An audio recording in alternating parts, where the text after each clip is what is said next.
E aí, eu acho que tem uma questão que ele sempre prega em relação à velocidade. De fato, o time do São Paulo não tem como característica jogadores velozes.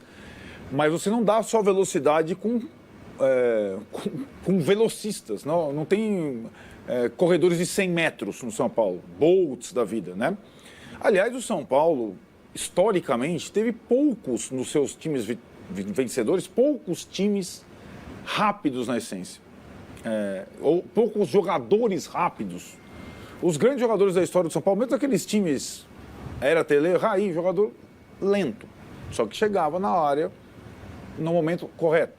O time tricampeão brasileiro não tinha nenhum jogador rápido. Talvez tivesse o Cicinho pela ala, Danilo, lento, Aloysio, lento, Hugo, lento, Leandro, lento, Hernandes, lento, Júnior, lateral, lento. Isso não é característica de um time vencedor. E esse time do São Paulo, do Rogério, ele tornou-se mais lento, mais previsível nesse modelo de jogo. Essa é a minha questão. O time com praticamente os mesmos jogadores, porque foram poucos reforços jogando como titulares agora, né? Os que vieram. Ele se tornou mais horizontal e mais previsível do que o time do ano passado, que com praticamente os mesmos jogadores lentos era mais vertical e chegava mais rápido no gol em bloco, sem grande velocidade. E aí, Tironi, assim, contra times que jogam fechado, vamos combinar que o Campeonato Paulista tem 2 times que não jogam fechados. O Bragantino e o Corinthians, só. Até o Palmeiras e o Santos jogam fechado. Você vai ter contra 14 times esse tipo de dificuldade. Talvez não como a Inter de Limeira, o Ituano e o Santo André, que enfrentaram o São Paulo no Morumbi completamente fechados. Mas você vai ter esse tipo de dificuldade. E o São Paulo, em 6 jogos, ele não conseguiu oferecer alternativas a times fechados. O São Paulo sempre teve posse de bola massacrante, que para mim não significa absolutamente nada, e também teve número de cruzamentos massacrantes, nem sempre provocando grandes atuações dos goleiros adversários. É um pouco uma falácia, porque nem o goleiro da Inter foi o melhor em campo, nem o goleiro do Guarani, nem o goleiro do Ituano, nem o goleiro do Santo André os goleiros não estão sendo exigidos. A bola aí bateu na trave, essa bola poderia ter entrado, mas é uma chance ou outra. O time tem apenas um volume hipotético de posse de bola, que não significa nada, em 6 partidas. Em 6 partidas, o São Paulo só enfrentou um adversário bom, o Bragantino, e tomou 4 gols. Os outros eram adversários ruins e o São Paulo não conseguiu furar a retranca, a não ser no gol do Marquinhos contra o Santo André no finalzinho.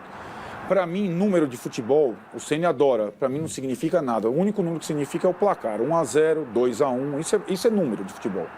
Estatística para mim não vale porcaria nenhuma.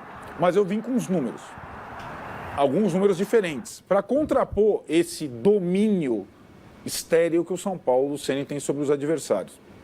O São Paulo, em 6 partidas, jogou 3 no Morumbi, fez um mísero gol. O do Marquinhos contra o Santo André. Foi 0-0 contra o Ituano, 1-0 contra o Santo André, 0-0 com a Inter de Limeira. Com jogos com cenários parecidos e o Rogério com o mesmo sistema, sem propor uma alternativa a times retrancados. Outro número. O São Paulo esteve na frente do adversário no marcador em 6 partidas durante 13 minutos. Em 6 partidas, ele esteve em vantagem durante 13 minutos. Sabe o que significa? Que o time vai cruzar 500 bolas na área, porque ele está sempre em desvantagem. Está sempre tentando fazer o gol na pressão.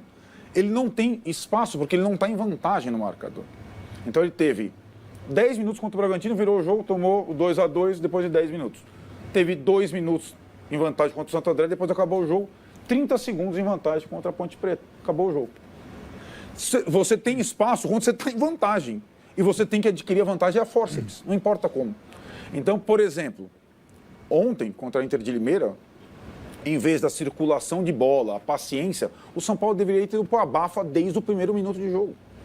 Desde o primeiro, fazer o gol na marra. O São Paulo tem agora 2 centroavantes, tem o Éder agora que está em forma, entrou, entra com 2 centroavantes. Entra, mas, está cruzando demais, cruza desde o primeiro minuto. Faz vi jogo Ferroviário e Palmeiras, reservas do Palmeiras.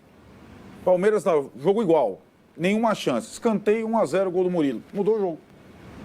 Então, não adianta ter o diagnóstico pós-partida de que o time dominou, mas não conseguiu furar o bloqueio, porque o São Paulo não fez nada diferente em 6 partidas para furar o bloqueio. É um time de uma nota só.